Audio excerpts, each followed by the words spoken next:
पाठ 12 विक्रमादित्य का सिंहासन। प्राचीन समय की बात है। भारत में राजा भोज नामक एक प्रतापी शासक राज करते थे। वे भ्रमण और शिकार के बड़े शौकीन थे।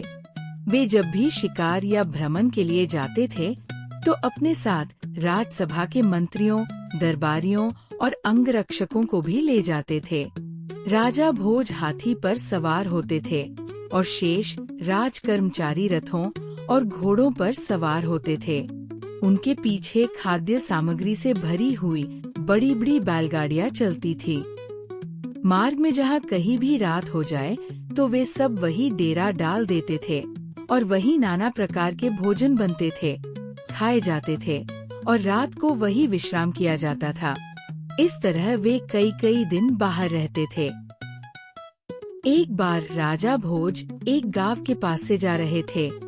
गांव के बाहर गन्नों और हरी सब्जियों से भरा हुआ खेत था। खेत के बीच में एक ऊंचा टीला था।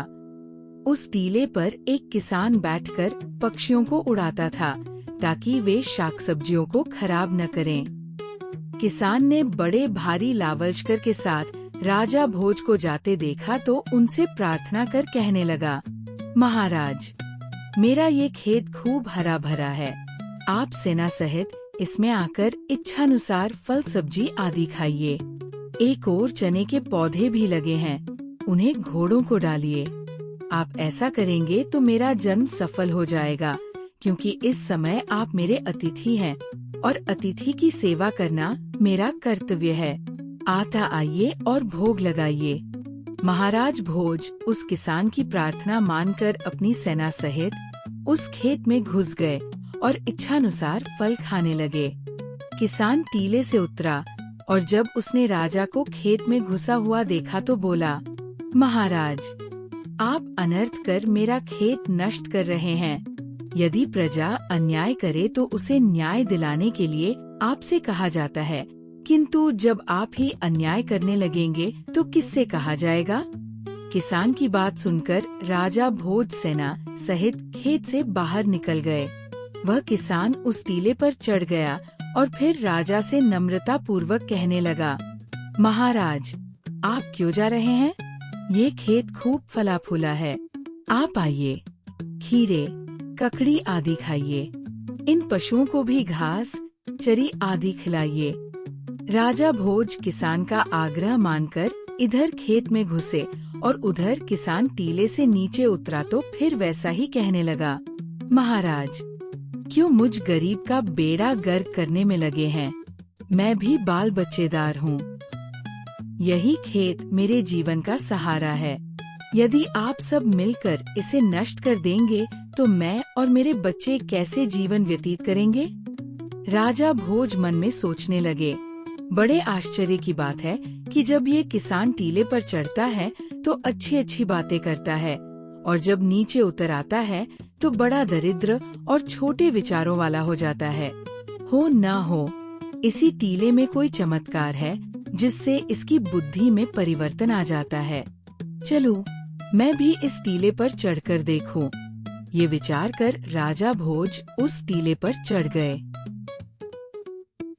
उस टीले पर आरूढ़ होते ही महाराज के मन में ऐसे विचार उत्पन्न हुए, संसार के कष्ट दूर करने चाहिए, सभी निर्धनों की दरिद्रता दूर करनी चाहिए, दुष्टों को दंड देना चाहिए, सज्जनों की सेवा करनी चाहिए और प्रजा की धर्म पूर्वक रक्षा करनी चाहिए।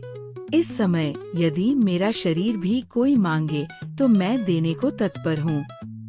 राजा उस टीले से नीचे उतर आए और अपने मंत्रियों से कहने लगे, ये टीला ही ऐसा है कि इस पर आरूढ़ होने से मन में अच्छे भाव जागृत होते हैं और उतरने पर साधारण हो जाते हैं। इसलिए इस टीले का ही ये प्रभाव है।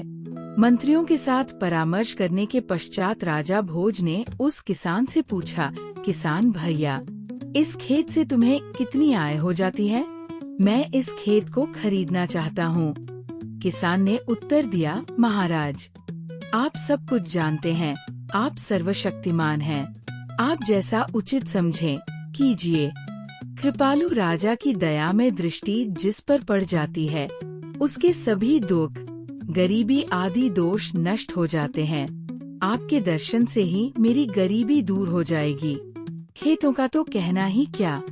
इसके पश्चात राजा भोज ने किसान को बहुत सा धन देकर प्रसन्न किया और उस खेत को अपने अधिकार में ले लिया।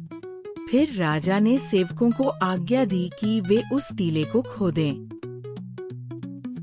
सेवकों ने थोड़ी ही देर में 2-3 मीटर गहरा गड्ढा खोद दिया। सबसे पहले वहाँ एक सुंदर चट्टान दिखाई दी। उस चट्टान को जब हटाया गया तो उसके नीचे एक परम सुंदर सिंहासन निकला। वह सिंहासन चंद्रकांत मणि से बना हुआ था। उस पर अनेक रत्न जड़े हुए थे। उस सिंहासन के दाएं बाएं दोनों ओर 32 पुतलियों के चित्र खुदे हुए थे। उस दिव्य सिंहासन को देखकर राजा भोज परम आनंदित हुए। उन्होंने सेवकों को आज्ञा दी कि वे लोग शीघ्र ही सिंहासन को भूमि से बाहर निकालें। राजा की आज्ञा से सेवकों ने उसे निकालने के लिए जोर लगाया, किंतु वह सिंहासन बहुत भारी हो गया। इसके बाद 20 और 50 व्यक्तियों ने उसे निकालने के लिए अपना सारा बल लगा डाला, किंतु सिंहासन अपने स्थान से टस से मस नहीं हुआ। राजा ये दृश्य देखकर चकित हो गया और मंत्रियों से पूछने लगा कि इसके न निकलने का क्या कारण है। तब एक वृद्ध मंत्री ने सलाह दी, महाराज, ये एक दिव्य और बहुमूल्य सिंहासन है। आप पहले पूजा पाठ, दान पुण्य और यज्ञ कीजिए, तब ये बाहर निकल सकेगा। आकाशवाणी सुनते ही सभी सेवकों ने और राजा भोज ने स्वयं भी उसे स्पर्श किया।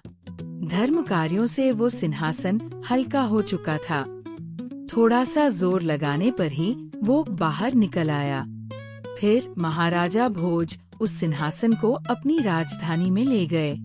उस सिंहासन पर धर्मात्मा महाराज विक्रमादित्य का नाम खुदा हुआ था। राजा भोज ने इस सिंहासन को अपने दरबार में ऊंचे स्थान पर रखवा दिया और उस पर महाराज विक्रमादित्य का एक भव्य चित्र बनवाकर स्थापित करा दिया। राजा भोज उस सिंहासन पर कभी नहीं बैठे।